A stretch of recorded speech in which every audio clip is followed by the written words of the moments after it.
Good morning, and welcome to another reading of Hoot. I've got Diego, who is obviously super comfortable right now. I've got a couple of cows joining us. I've got my flirt coffee mug. I feel very flirty. I'm ready to see what happens. We're getting really close to the end. I like a good ending. Chapter 18. Same scrawny brat I seen around here last week, Curly complained to Officer Delinko, only this time I caught the little booger. Officer Delinko offered to report the incident, but Curly assured him that it wasn't necessary. He won't come back, I guarantee you that. Not after he got a face full of me. It was nearly midnight at the construction site. The two men stood next to the patrolman's car, chatting casually. Both of them privately believed that the real Mother Paula's vandal was still on the loose, but they would not share their suspicions with each other. Officer Delinko didn't tell Curly that the Matheson boy was too scared of alligators to be the vandal, because Officer Delinko didn't want the foreman to get all agitated again. And Curly didn't tell Officer Delinko about the bulldozer seats being stolen while the Matheson kid was in custody, because Curly didn't want Officer Delinko to put the information in a police report that some nosy newspaper reporter might find. Despite their secrets, both men were pleased not to be spending the night alone on the property. It was good to have backup nearby. Hey, I meant to ask, Officer Delinko said. What happened to those attack dogs you had watching the place? You mean the psycho mutts?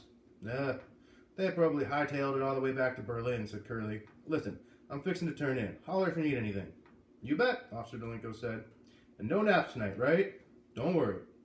Officer Delinko was glad it was dark, so that the foreman couldn't see him blush. He never forgot the sickening sight of his precious Crown Victoria, with its windows painted black as tar. Officer Delinko still dreamed of catching the offender and bringing him to justice.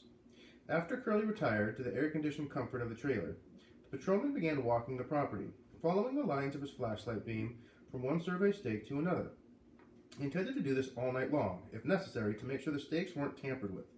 He packed 5 brimming thermos bottles of coffee in his car, so he would be absolutely no chance of running out. Guarding a vacant lot wasn't the most glamorous police work, Officer Delinko knew, but this was an extremely important assignment.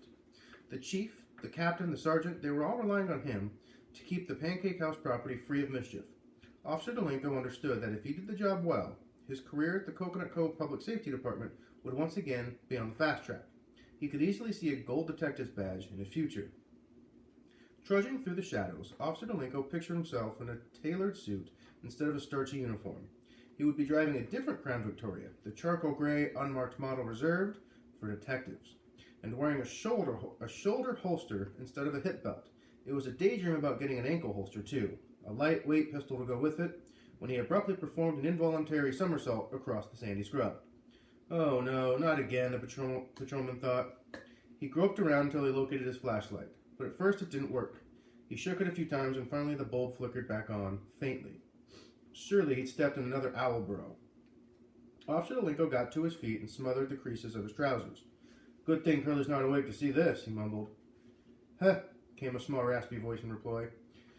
Officer Delinko slapped his right hand on his butt of his gun. With his left hand, he aimed the flashlight toward the unseen intruder. Freeze! The patrolman commanded. Heh, heh, heh. Back and forth, the yellow beam, a flashlight, revealing nothing. The runty, asthmatic-sounding voice seemed to come out of nowhere. Officer Delinko carefully took 2 steps forward and aimed the flashlight down the hole in which he tripped. An inquisitive pair of bright amber eyes peeked up from the blackness. Hit. The patrolman took his hand off his gun and cautiously dropped to a crouch. Why, hello there, he said. Hit, hit, hit. It was a baby owl, no more than 5 or 6 inches tall. Officer Delinko had never seen anything so delicately perfect. Heh, said the owl. Heh, said the policeman, though his voice was too deep and to do a proper imitation. I bet you're waiting for Mama and Papa to bring supper home, aren't you?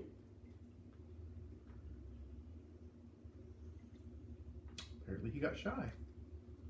Oh, buddy. Hi.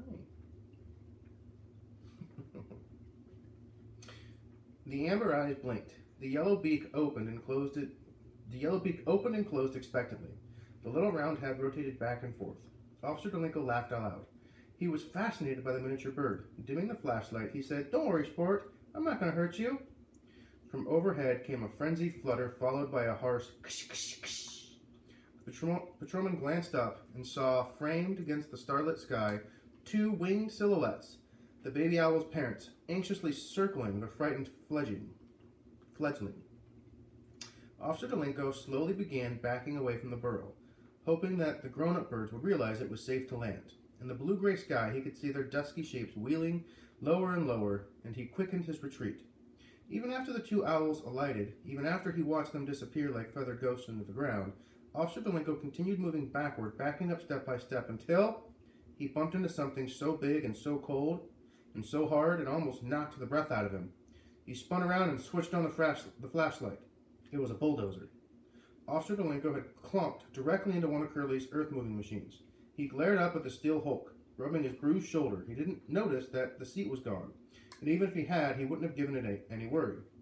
The policeman was grimly preoccupied with another concern. His gaze shifted from the massive bulldozer to the bird burrow, then back again. Until that moment, Officer Delinko had been so busy worrying about solving the Mother Paula's case and saving his own career that he hadn't thought much about anything else.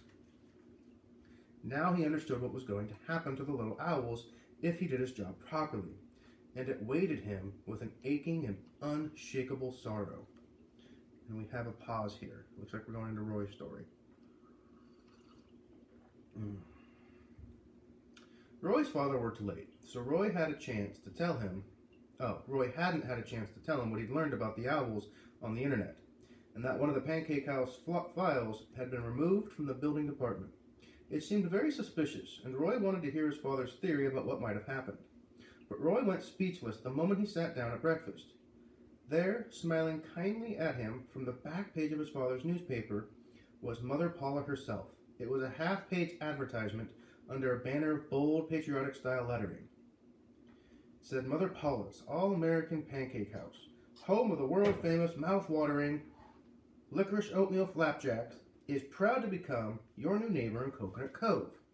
Mother Paula welcomes you to join her in person tomorrow at noon for a gala groundbreaking ceremony at the corner of East Oriole and Woodbury, the future location of our 469th family-style restaurant in the United States, Canada, and Jamaica." Roy dropped his spoon, launching a soggy wad of Fruit Loops across the kitchen. "What's wrong, honey?" his mother asked. Roy felt sick to his stomach. "Nothing, Mom." Then Mrs. Eberhardt spotted the advertisement, too. "Oh, I'm sorry, Roy. It's hard to think about those poor, helpless birds." "I know." Mr. Eberhardt flipped the newspaper over to see what his wife and son were staring at.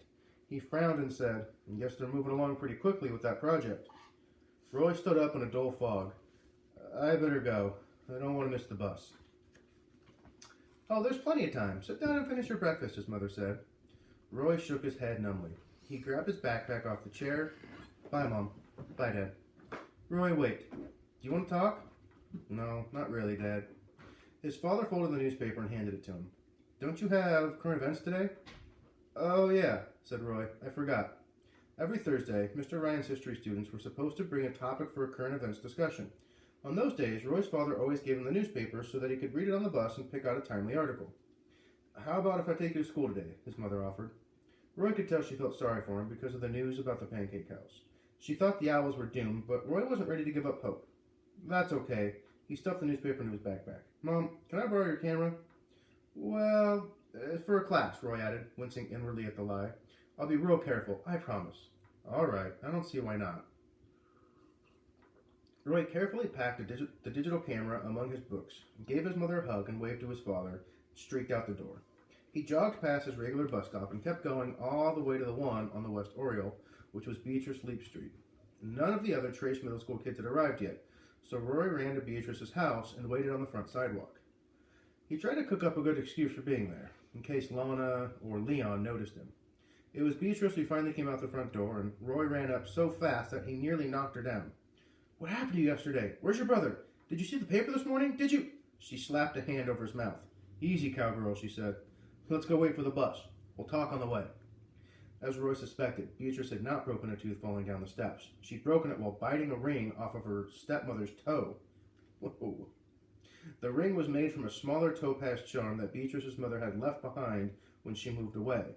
Lana had pilfered the stone from Leona Leap's sock drawer and had gotten it made into a snazzy toe ring for herself. Beatrice had taken exception to the theft. If my old man wanted to have it, he would have given it to her, she growled. So you nodded off her toe? How? Roy was astounded. Wasn't easy. Beatrice made a chimpanzee face and pointed at a sharp stump where one of her incisor teeth used to be. Broke the tip off. They're going to make me a fake one so it looks like brand new, she explained. Good thing my old man has dental insurance. She was awake when you did this? Yeah, said Beatrice, but she probably wishes she wasn't. Anyway, tell me what was in the paper this morning that got you all freaked out. She groaned when Roy showed her the advertisement for Mother Paula's groundbreaking extravaganza.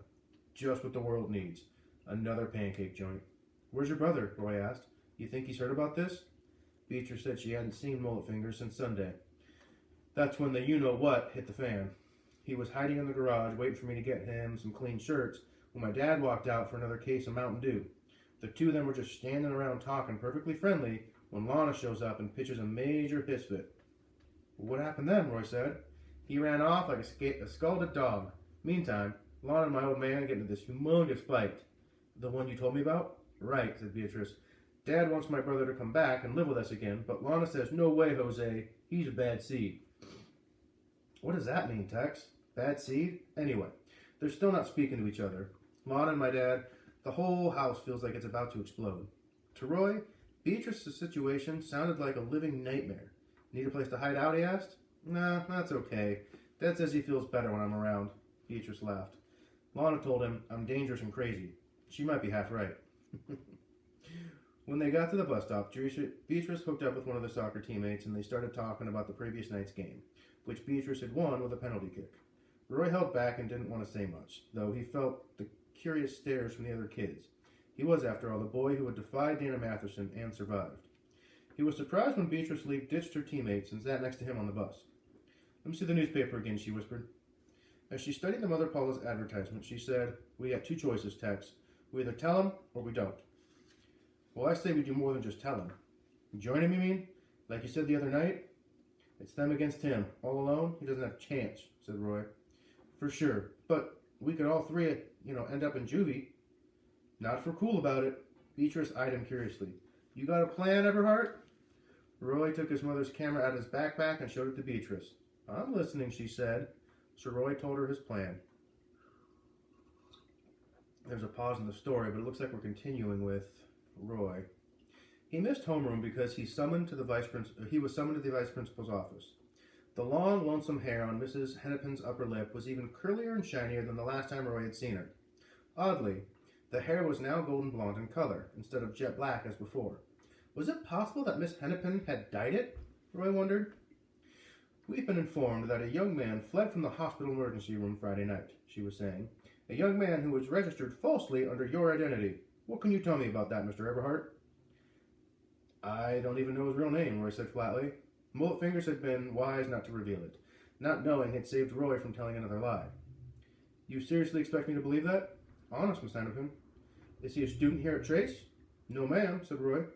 The vice principal was visibly disappointed. Obviously, she hoped to calm and claim jurisdiction over the missing runaway. Then where does your nameless friend attend school, Mr. Everhart? Here goes, Roy thought. I think he travels a lot, Miss Hennepin. Then he's homeschooled. You could say that. Miss Hennepin peered narrowly at Roy with a gaunt forefinger, and she stroked the lustrous strand above her mouth. Roy shivered in disgust as she stroked the hair. Mr. Everhart, it's illegal for a boy your age not to be in school. The offense is called truancy. Oh, I know. Then you might wish to inform your fleet-footed friend of the fact. The vice principal said acidly, Are you aware that school district has special police who go out searching for truants? They're very good at their jobs, I assure you. Roy didn't think that truancy police would have an easy time tracking Mullet Fingers through the woods and mangroves, but the possibility made him anxious anyway. What if they had bloodhounds and helicopters? Miss Hennepin edged closer, craning her stringy neck like a buzzard. You let him use your name at the hospital, didn't you, Mr. Everhart? You allowed this delinquent to borrow your identity for his own shady purposes. He got bit by some bad dogs. He needed a doctor. And you expect me to believe that that's all there is to the story? Seriously? Roy could only shrug and surrender. Can I go now? Until we speak again on the subject, you and I, Mrs. Hennepin said. I know when I smell a rat. Yeah, thought Roy. That's because you're growing one on your lip. At lunchtime, he borrowed Garrett's bicycle and set out for the junkyard. Nobody saw him go, which was fortunate. It was strictly against the rules for kids to leave school grounds without a note. Beatrice's stepbrother was napping when Roy burst into JoJo's ice cream truck. Shirtless and mosquito-bitten, the boy wriggled out of the sleeping bag and took the newspaper from Roy's hand. Roy had expected an emotional reaction to the news of the groundbreaking ceremony, but Mullet Fingers remained surprisingly calm, almost as if he'd been expecting it. He carefully tore out the Mother Paula's advertisement and examined it as if it were a treasure map. Noon, huh? He murmured quietly. That's only 24 hours from now, Roy said. What are we going to do? We who? You, me, and Beatrice. Forget about it, man. I'm not dragging you two into the middle of this mess. Wait, listen to me, Roy said urgently. We already talked about this, me and Beatrice. We want to help save the owls. Seriously. We're locked and loaded, man. He unpacked the camera and handed it to the boy. I'll show you how this works, Roy said. It's pretty easy. Well, what's it for? If you can get a picture of one of those birds, we can stop the pancake people from bulldozing that lot. You're full of it, the boy said. No, honest, Roy said. I looked it up on the internet. Those owls are protected. It's totally against the law to mess with the burrows unless you've got a special permit. And Mother Paula's permit file is missing from City Hall. What does that tell you? Mullet Fingers fingered the camera skeptically. Pretty fancy, he said, but it's too late for fancy text. Now it's time for hardball. No, wait. If we give them proof, then they've got to shut down the project, Roy persisted. All we need is one lousy picture of one little owl. You better take off, the boy said. I got stuff to do. But you can't fight the pancake people all by yourself. No way. I'm not leaving until you change your mind. I said, get out of here. Mullet Fingers seized Roy by one arm and spun him clockwise and launched him out of the ice cream truck. Roy landed on all four on the hot gravel. He was slightly stunned. He'd forgotten how strong the kid was. I already caused enough trouble for you and my sister. This is my war from now on. Beatrice's stepbrother stood defiantly in the doorway of the truck, his cheeks flushed and his eyes blazing. In his right hand was Mrs. Eberhardt's digital camera. Roy pointed and said, you keep it for now. Get real. I'll never forget how to use one of these stupid things. Let me show you. Nah, the boy said, shaking his head. You go back to school. I got work to do. Roy stood up and brushed the gravel off his pants. He had a hot lump in his throat, but he was determined not to cry. You've done enough already, the running boy told him. More than I had a right to expect. There were about 1,000,000 things Roy wanted to say, but the only words he choked out were, good luck tomorrow. Mullet Fingers winked and gave him a thumbs up. Bye, Roy, he said. And here's another break in the story. Interesting, though. I liked Roy's idea about taking a picture. If you can prove that the owls are on the ground and if they're protected by law, then they can't start the groundbreaking and disturb the birds. It seems simple. But let's see what happens. What do you think, buddy? Not sure? The newspaper contained several items that would have been excellent for current events. A missing Green Beret soldier had been rescued in the mountains of Pakistan. A doctor in Boston invented a new drug to treat leukemia. And in Naples, Florida, a country commissioner had been arrested for taking $5,000 bribes from the developer of a putt-putt golf course. When Roy's turn came to address Mr. Ryan's class, he didn't use any of those articles for his topic, though. Instead, he held up the newspaper and pointed to the torn page where the Mother Paula's advertisement had been. Most everybody here likes pancakes, Roy began.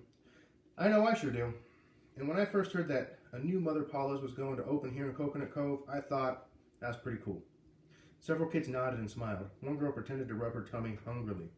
Even when I found out where they're going to build it, that big empty lot at the corner of Woodbury and East Oriole, I didn't see anything wrong with the idea, Roy said. Then one day a friend of mine took me out there and showed me something that changed my mind totally. Now the other students stopped talking among themselves and paid attention. Yeah. They never heard the new kid say so much. It was an owl, Roy went on. All about this tall. He held up 2 fingers, one 8 or 9 inches above the other, to show them. When my family lived out west, we saw plenty of owls, but never one this small. And he wasn't a baby either. This was a full-grown owl. He was so straight and serious, he looked like a little toy professor. The class laughed. What's up? Oh, is there a dog out there? I don't know if you can hear, but there's a dog barking outside. The class laughed at the little toy professor joke. They're called burrowing owls because they actually live underground, Roy continued, in old holes made by tortoises and armadillos. Turns out that a couple of owl families hang out on that land at Woodbury and East Oriole. They made their nests and dens and that's where they raised their babies. Some of the kids shifted uneasily. A few began whispering in worried tones, and some looked at Mr. Ryan, who sat thoughtfully at his desk, chin propped in his hands. Roy, he said gently, this is an excellent subject for biology or social studies, but perhaps not for current events. Oh, it's definitely a current event, Roy countered. It's happening tomorrow at noon, Mr. Ryan. What is? They're going to start bulldozing to make way for the pancake house. It's like a big party or something, Roy said. The lady who plays Mother Paula on TV is going to be there. The mayor, too. That's what the paper said. A red-haired girl in the front row raised her hand. Didn't the paper say anything about the owls? Nope, not a word, said Roy. What's going to happen to them? Called a freckle-faced boy from the back of the classroom. I'll tell you what's going to happen. Roy looked at Mr. Ryan.